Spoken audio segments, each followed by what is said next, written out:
1% of dudes rapping, they ain't nice as me. 98% ain't lived the same type of life as me. The judge gave me life and then they sent me where the life is be. That level 4 with depth and vice, the type of stuff they like to see. Two choices, fight or flee. I refuse to die a chump. I never been a mark, but damn, it's scary when that riot jump. I seen dudes cry, get pumped, and some sexually brutalized. Knew a dude who lost his life and he was only doing 5 year-long racial fights when homie all you do is ride. Lonely days and nights up in a hole causing suicide. From the moment you arrive, you see the Mexican mafia, AB skinheads with big giant swastikas, pro-black philosophers, the BGF, the Kumi, and Muslims who will murk you from the nation to the Sunni. That MS was loony, quick to ride up on they rival. Even Christians went to church, hide knives up in a Bible. Political and tribal, the Crips and Damus, the Long Beach, the Hubs and the Dubs and the Grooves, the IE, the Bakersfield, the Dago Pyrus, the Hustlers quick to roll, the gangsters don't move. Say, what's cracking, YouTube? It's your boy 16 to life, and I'm back like I'm on a parole violation. Yard down. Now, for those of y'all that's new to my page, in 1994, I got arrested. I was eventually sentenced to 16 years plus life, and I served 24 years straight in the California prison system. Yeah, that's me gassing right there on that intro. And if you want to get that song, hit me up on my email, 16tolifemusic@gmail.com, and I'll give you the information on how to get it. Now, let's get into today's video. So today, I'm reacting to a video by DAMION Porter. Now let's get into this video. Briefly, before we do, I really hate to see people eating and making YouTube videos and making noises, but unfortunately today I was just extremely hungry, so I muted the mic so I would not be making all those noises. But hey, I apologize. YouTubers gotta eat too, man. Anyway, let's get into it.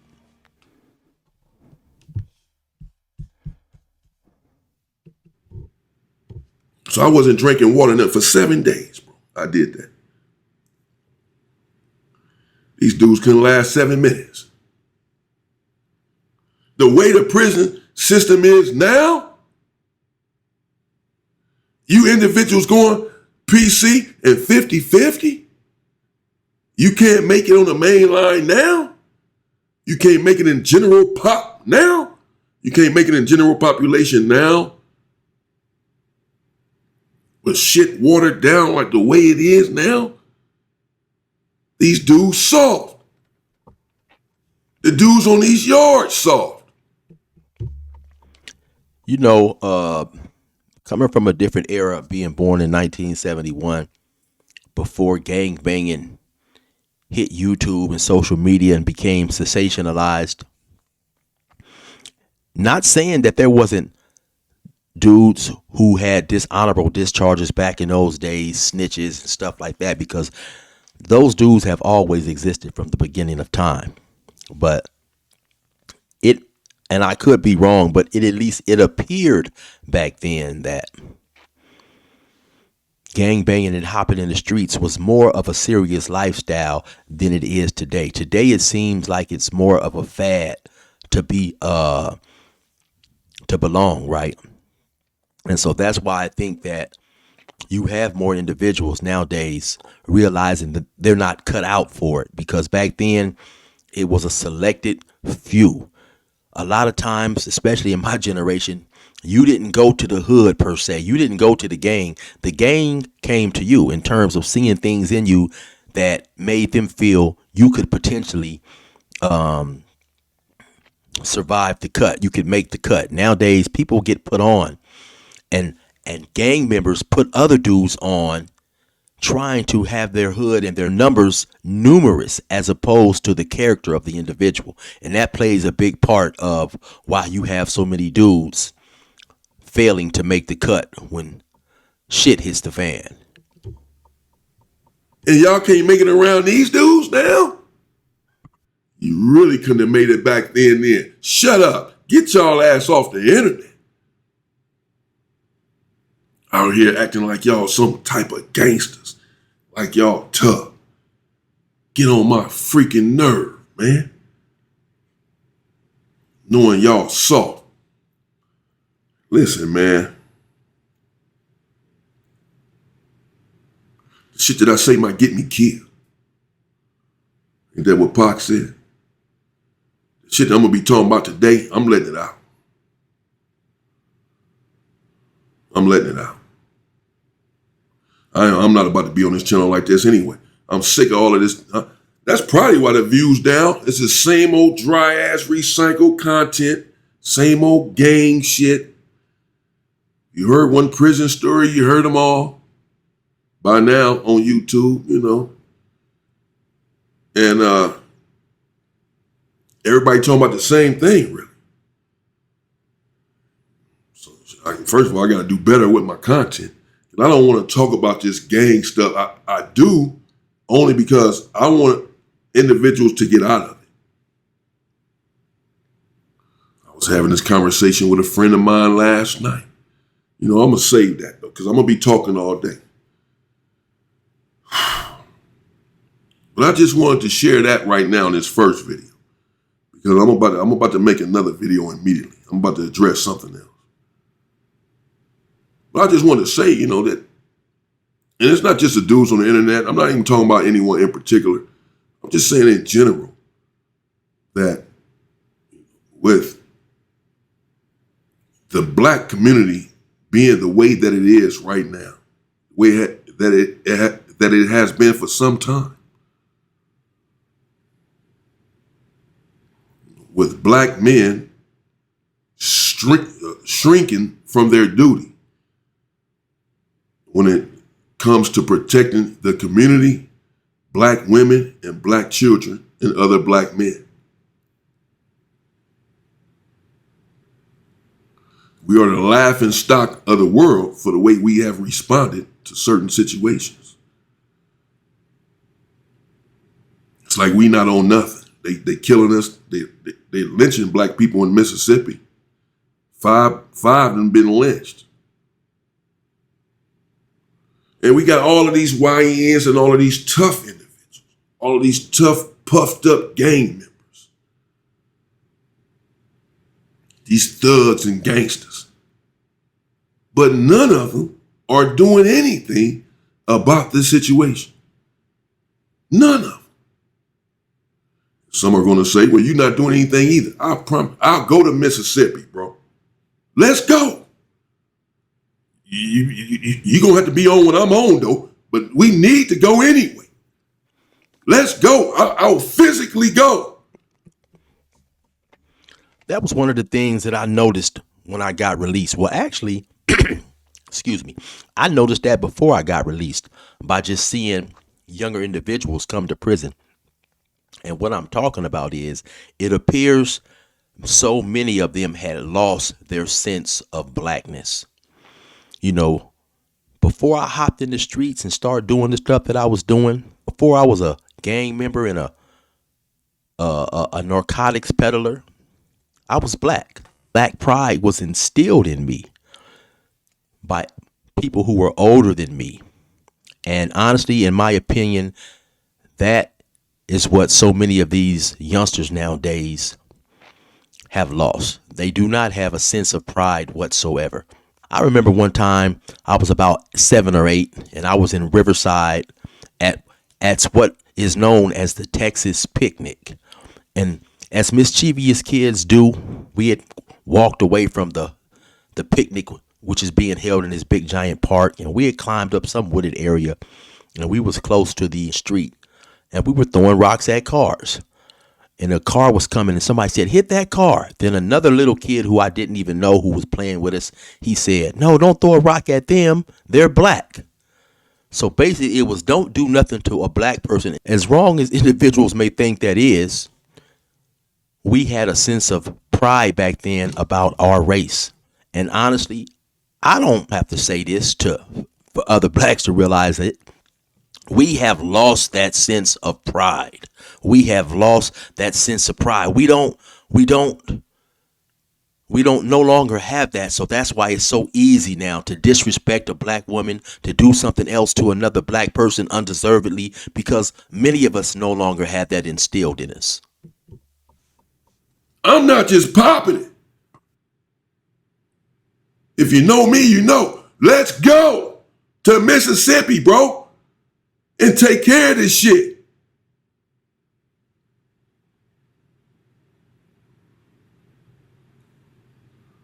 And what I'm talking about, I can't talk about on the internet. Y'all hit me up. Hit me up on Instagram. I'll send some of y'all my number, my phone number. We can connect if you think I'm playing.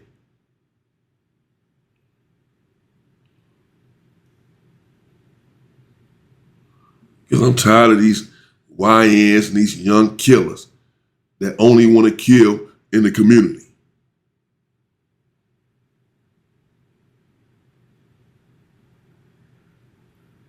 And nowhere else. I'm sick of y'all. It's so stupid. At this point, 2026, gang banging is dumb. If you on the internet trying to play tough or on the street trying to play tough on some gang shit, you lost. You are a lost individual, and you're going to lose. I want you guys to pay attention and absorb this message right here. In the end, you're going to lose. No one leaves this game unscathed. No one. In fact, I will say now that I was having this conversation with a friend of mine last night. And I was saying that every individual that I can name, and I can name thousands, that I personally know, grew up with, whatever, I personally know that is in the culture, that's in the gang culture, that's a part of this destructive gang culture, not one of them can I name, can I think of that left unscathed? Not one. There's not one individual that I personally know. You may know some. There's not one that I know. First of all, that was in this game, in this culture, let's say was selling drugs. He was a baller in the hood. Or one of these individuals that was hitting licks, bank robberies, armored trucks, whatever. Credit unions, they were getting a bag. Which one is a millionaire right now? And he's a millionaire derived from the crimes that he committed then in the game. He took that money from the dope game, from these armored trucks, and parlayed it into businesses and left the game and is now older and rich based on his efforts while he was in the culture. And he never went to prison. He never got shot. He never had to shoot anyone. He just got his money, left, and now he has more money legally. Name one. I cannot. Yeah, there are individuals that were in the dope game that got businesses, had a Freeway Rick had own hotels, individuals own businesses that were still in the game. I'm talking about people who left the game without ever going to jail, ever being injured or having to injure someone. And now they're healthy in their older age, strong and rich based on the decisions that they made back then. There's not one. Every one that I can name without even thinking about it. I just start naming names right now off the top of my head of some of my homies, and I'll tell you what happened to every one of them. Every one of them has a story about getting shot,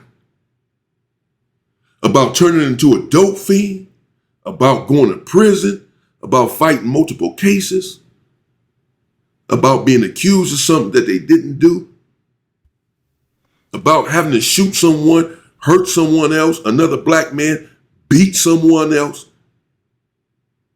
lost all your money, got your money back. Everyone that I will name, something happened to him. What he's saying is 100% facts, right? And I've showed a time or two on my channel, maybe one or two. Initially, when I first got out, they were having these things called lifer picnics or lifer reunions. Basically, and it is what it sounds like. A bunch of lifers who had been released would come to these picnics, and we, hang out, talk, catch up on old times, and so on and so forth. Right? I recorded one or two and uploaded it to my channel. Sorry about that. And in the course of these things, I ran across a lot of reputable riders, Crips and Bloods, some that I had knew, some that I had only heard of, right? And it wasn't no coincidence that a vast majority of them had elected to do community work within their community, basically trying to deter the youngsters from going, from getting into the things that they got into. And if gang banging and all that stuff was so good, why didn't they get out and return to that gang banging life? Why didn't they get out and chase that street fame and those street legends and accolades like they once chased? The reality of the matter is gang banging is crazy, it's stupid, and it's a waste of time, and you harm yourself and others, right? These individuals that I ran across, they wasn't soft and scared. Some of these dudes had notorious reputations, like I said, man. Some of these dudes were individuals who I'd heard about my entire time in prison and may have met them 10 or 15 years down the line or whatever, right?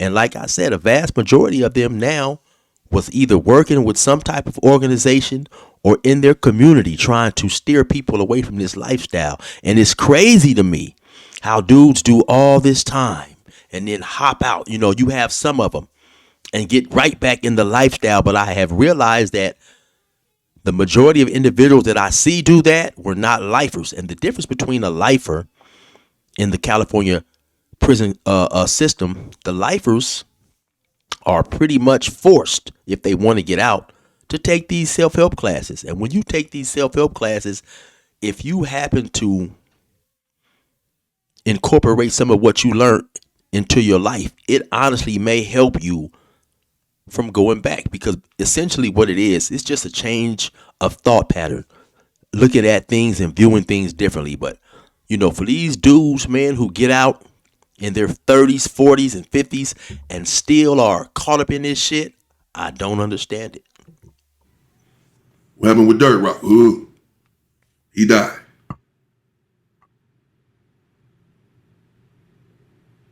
What happened with Jap? He died. I'm just thinking the names, right? It doesn't matter. Whatever name I come up with, I'm going to be able to tell you something that happened to that individual in this culture. No one leaves unscathed. Something that happens to everyone in this culture. It doesn't end well for anyone. What did Pac say? Life in the hood is all good for nobody. Nobody. No one leaves on good terms. Name one.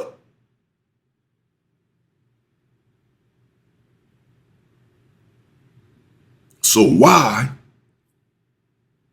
with me knowing this, including myself, I've done over 30 years of incarceration.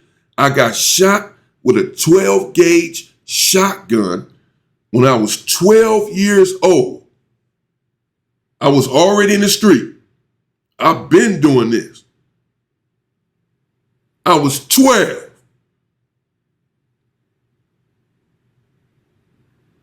Nine days away from my 13th birthday.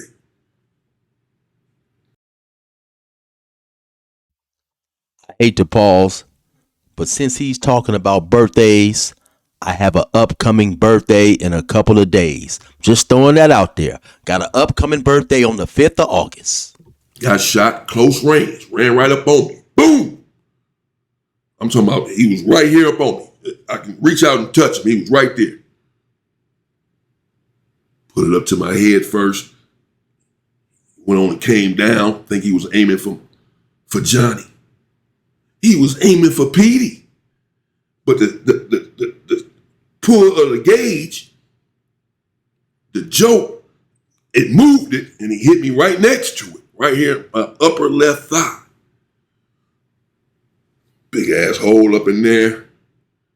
I ran, was hopping along, boom, fell out, leaking. I still have 400 pellets in my leg from the shotgun blast. The doctor estimated at my trial that there's about 400 pellets in my leg from the blast. 2 of the pellets, maybe more now, have since traveled to my heart through my bloodstream over the years. It's 40 years ago when I got shot. They traveled, I got them sitting right here. It's too dangerous for them to go in there and try to remove them. Same reason the buckshots are still in my leg. It's too dangerous for them to go in there and try to remove them. They can turn to poison. That happened to someone who got shot with a gauge. The buckshots was in them and they turned to poison and they died. I remember seeing that story. Anything can happen. So I didn't leave unscathed. I went through so much. No one leaves unscathed, as I said. No one.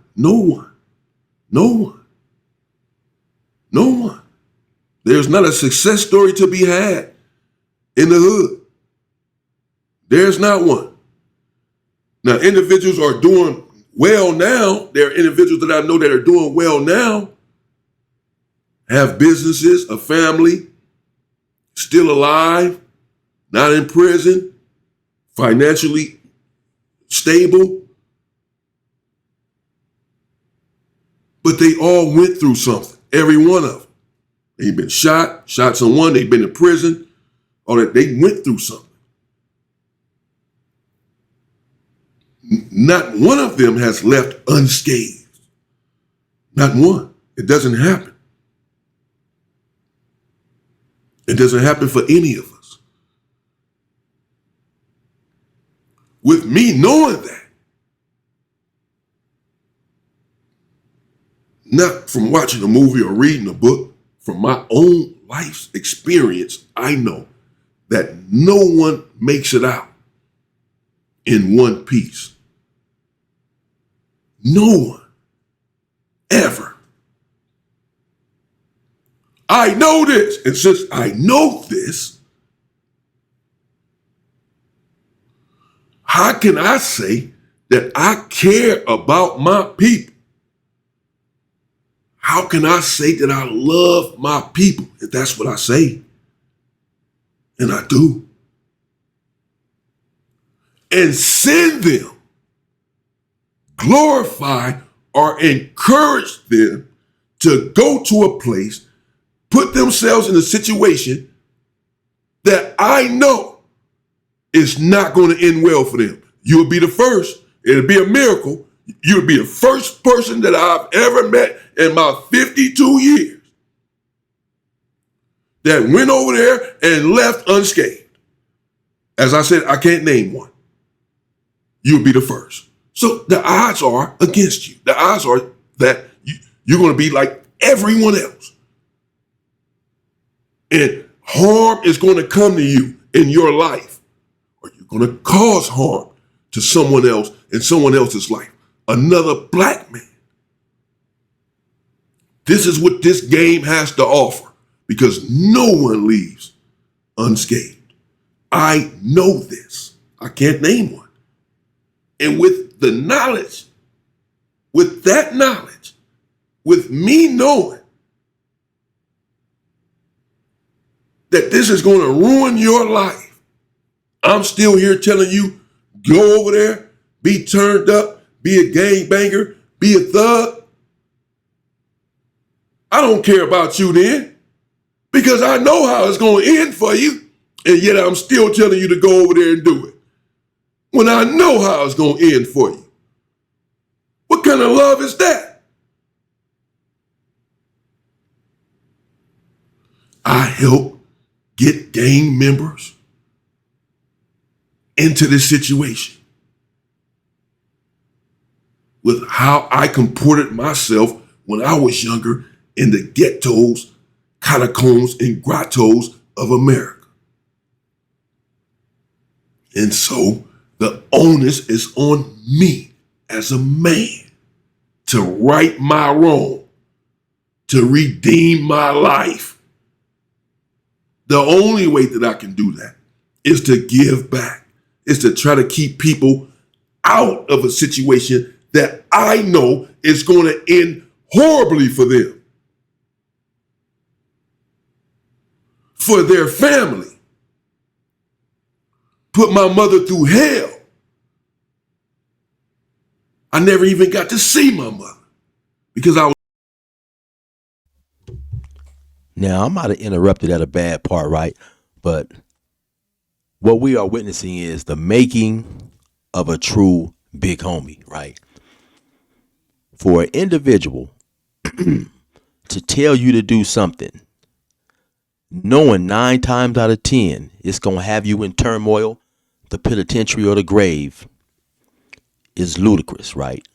I mean, it is a culture and a practice that needs to be broken, right? I had a homie call me about 5-6 months ago, probably longer than that. Basically, he had gave another homie or a person he trusted some money to go get a weapon just for him to have for his personal use, for whatever, right? The dude did not come back with the weapon, pretty much ran off with his bread. And he was asking me what I felt he should do. And I told him, homie, is that $300 or $400? Is that worth you spending the rest of your life in prison if you go do something to that dude, You go beat that dude up and he can't accept it, then y'all gotta, take things to a further step or whatever, right? And that's the time that I'm on today, I'm in accord with the big fella when I say, why would I tell my homie to go do something that I know is going to cause him havoc in his life? It's going to wreak havoc on his children, his mother, if I really consider this dude a friend of mine, right? At some point in time, the ignorance in the gang culture has to stop. How can you really say you care about someone and you're sending him in a position is going to be adverse to him? You're going to send him in a position where he could be the most stand-up homie ever from your hood, but still go to prison and lose his life. He could go to prison and get into it with his cellie and get choked out. Any old thing could happen. I had a dude one time on my page. I interviewed him, he came and spoke about a story where 2 of his homies got into a fight over a brownie. And one killed the other one. And if my memory serves me correct, one of those dudes was like 2 weeks due to go home. And of course, the dude who lost his life. And the dude who was responsible for the dude losing his life was now looking at life in prison his damn self. So, I mean, sometimes, man, we have to change the way we think, and we have to change the norm of what we consider cool. I was in prison so much. And then she died. That's what this life has to offer you. Nothing. Nothing of substance.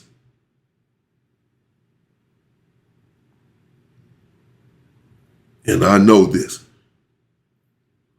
Yet I care about my people, but I'm not going to tell them the truth. I'm not going to tell them that this life is going to end badly for you. You're going to go to a horror prison, which is hell. And you might not make it out, like the 12 individuals that were killed in Kern Valley alone. They all thought they were coming home. They had families. They didn't make it out. You might not either. And yet, I'm not going to tell you. I know how bad prison is. I paroled from Centinela State Prison, April 19, 2022.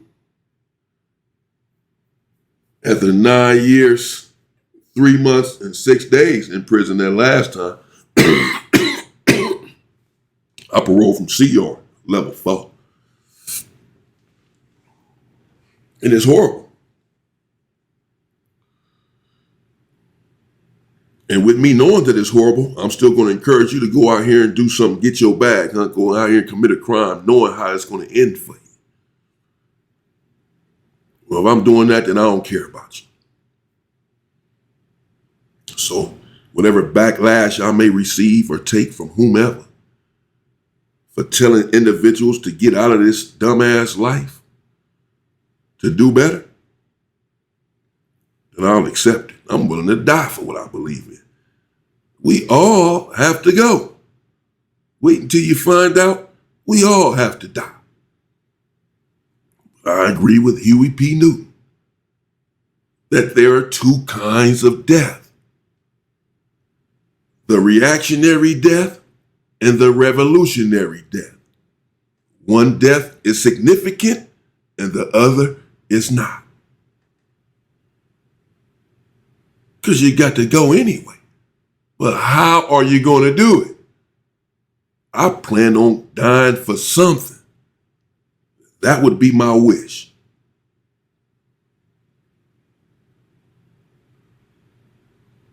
And so you YNs, you busters that went 50-50 and all that, get out of the street. Knock it off. Get off the internet like you a killer. You're not.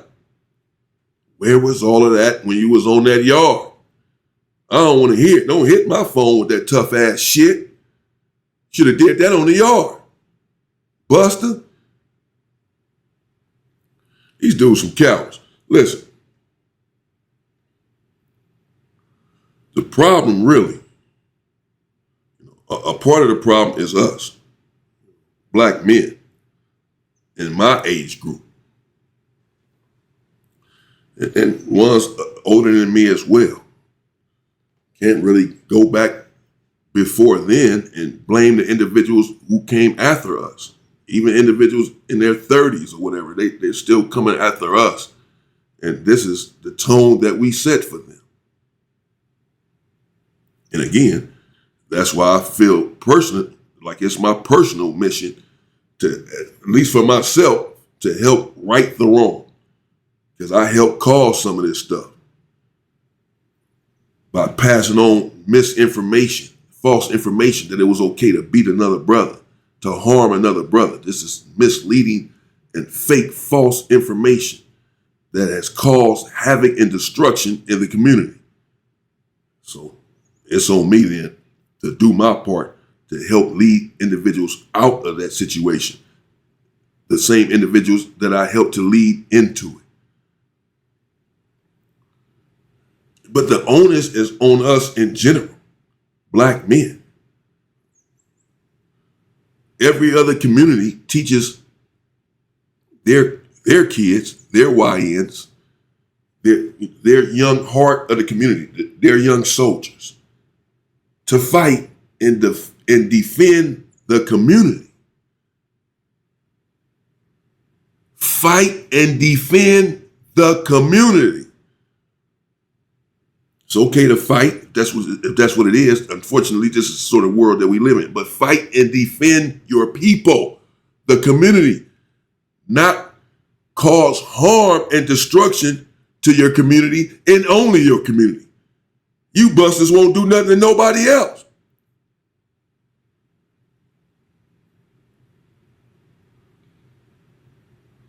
I'm gonna get into that. I don't want to go on and on. I'm about to get into that. Because like I said, I'm just about to go all day with it. So whatever.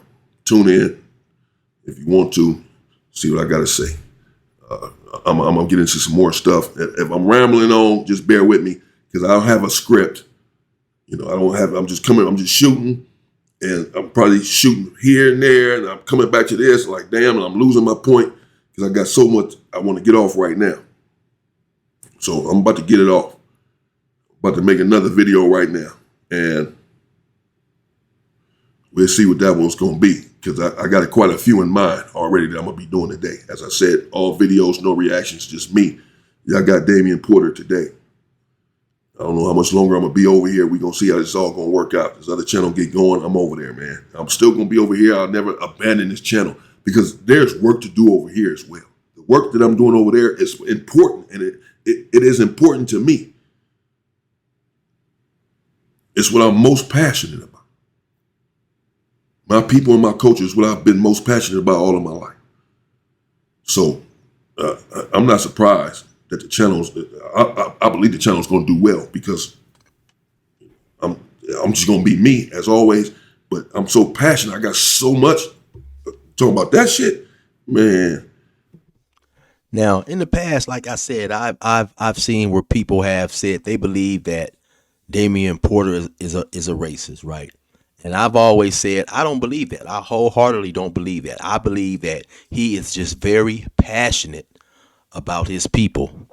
In a video I seen by him a couple of days ago or a while ago, in the last 2 weeks or whatever, confirmed exactly what I believed about Damian Porter in relation to he has done a lot of reading, obviously by his vocabulary. But in the course of him reading, he has read a lot of books in relation to the treatment of minorities, specifically blacks, in the United States.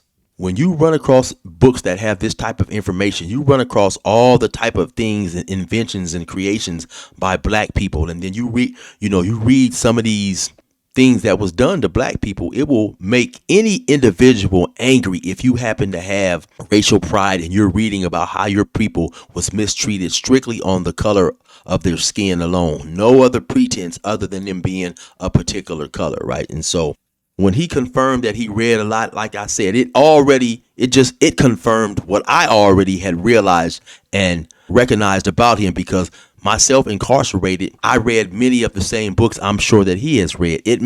I may react different. I may not be as passionate visibly as he is, but believe me, I'm passionate and I understand where his perceived anger come from. It's not an anger, it's a passion. Then along with the experiences that he had in prison, I understand clearly why he is who he is in relation to his passion about his people. I'm never going to run out of content. It's all right here. I got to get it off. I can't. I'm over there abusing these people. I'm over there abusing this certain demographic. Don't come over there. The channel's not for you. Don't come over there unless you like to abuse it. Many of you do. Then go ahead and show up. Take your chances. That's on you. But listen, so I appreciate everyone. I appreciate all of y'all support. A lot of you all have been here for me from day one. And the people who just came yesterday, whatever, I appreciate you. I appreciate your support. Many of you do believe in me. I know this much. Go check out my other channel, The Unwoke Culture. That's where I'm going to be. For those of you who support me, it's not just about what I'm talking about or talking about over here. It's just me that you support. Then go over there and check it out. Check out some of those videos and support the channel. And I'm about to make another video right now. I'm about to, no. Yeah, it's up. It's on now. Fuck it. Motherfuckers threatening me and shit to take my channel and all this. I just let it go. I didn't say nothing. People think I let it go because I, probably was scared to say something. Whatever. Y'all don't know nothing. Y'all don't know nothing. Nothing. Boy, look here. Oh man. I gotta be careful. I don't even want to, I don't want to say too much, man. I don't know. Just hold up though. You'll see. I ain't letting nothing go. I ain't letting nothing go. Oh, I want you all to think that though. That's the whole point. Don't worry about it. Let's see. When it's all said and done, it's up for life.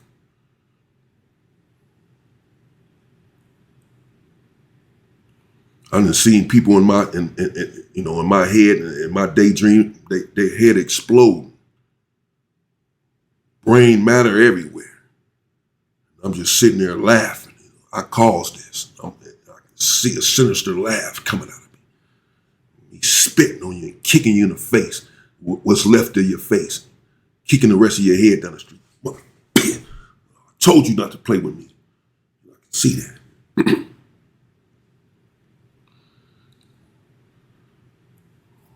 Part of me died on April 26, 2018. A part of me died. I ain't been the same since. I'm not all there. I'm not all there.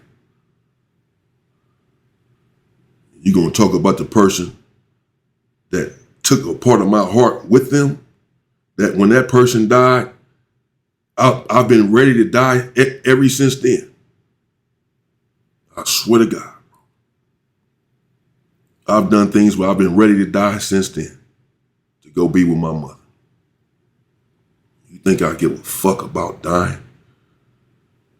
It's up, broad daylight, a grocery store, gas station, and the police station, bro. It doesn't matter.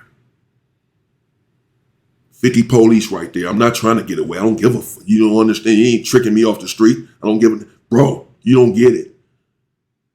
You know, you know.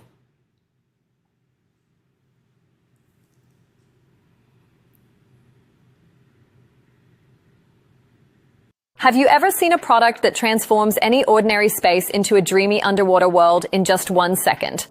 Meet the Kamau Immersive Ocean Projector, the mood light that's taking the market by storm. Over 100,000 sold and already the #1 best.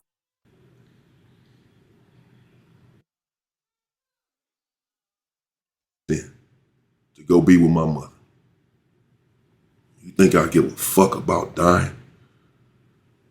It's up, broad daylight, a grocery store, gas station, and the police station, bro. It doesn't matter. 50 police right there. I'm not trying to get away. I don't give a fuck. You don't understand. You ain't tricking me off the street. I don't give a, bro, you don't get it. You know, you know.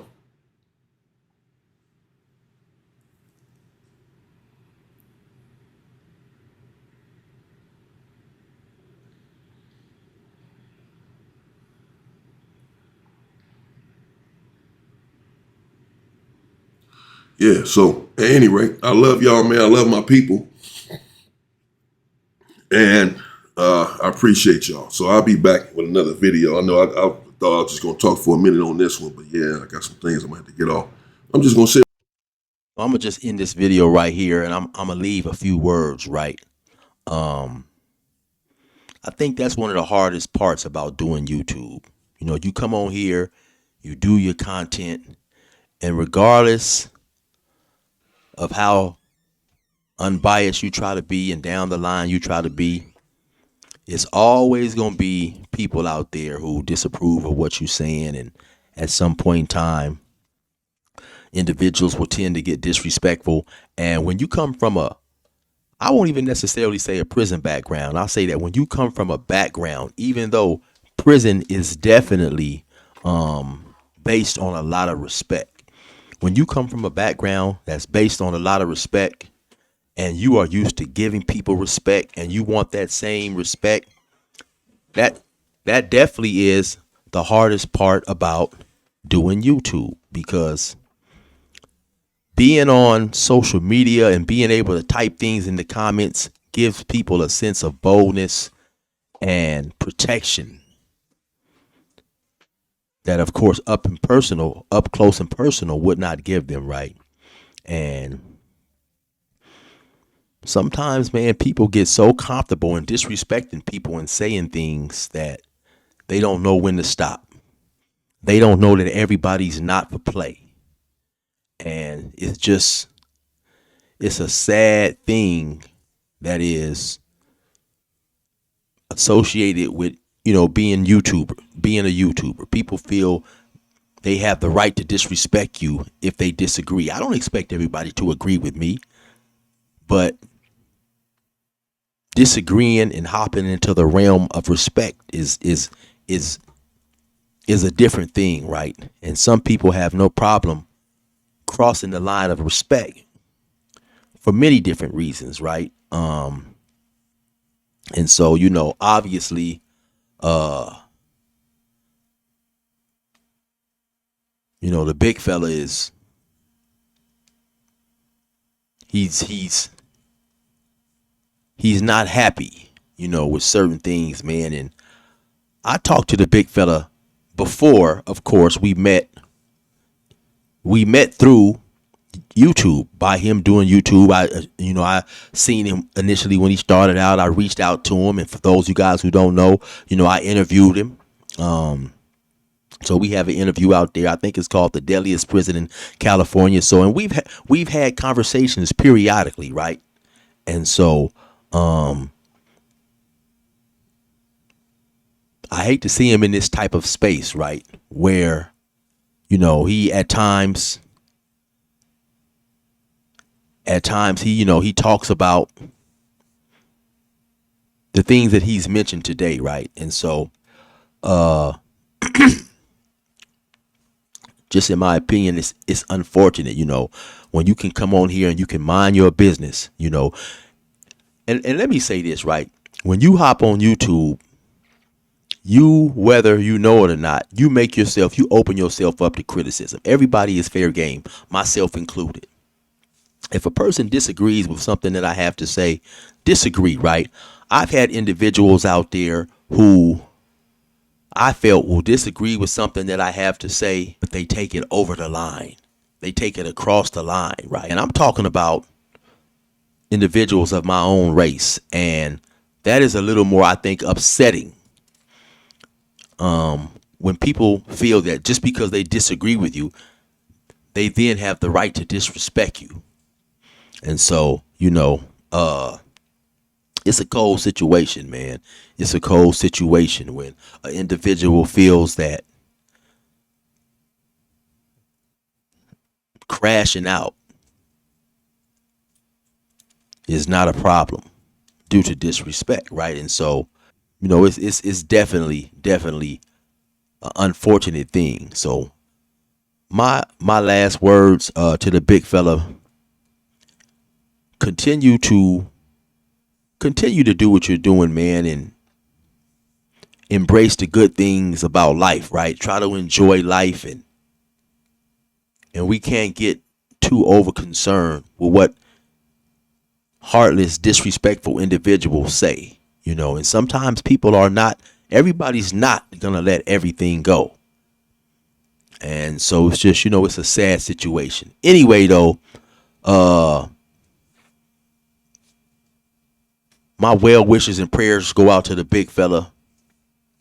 You guys already know what it is. It's your boy 16 of Life.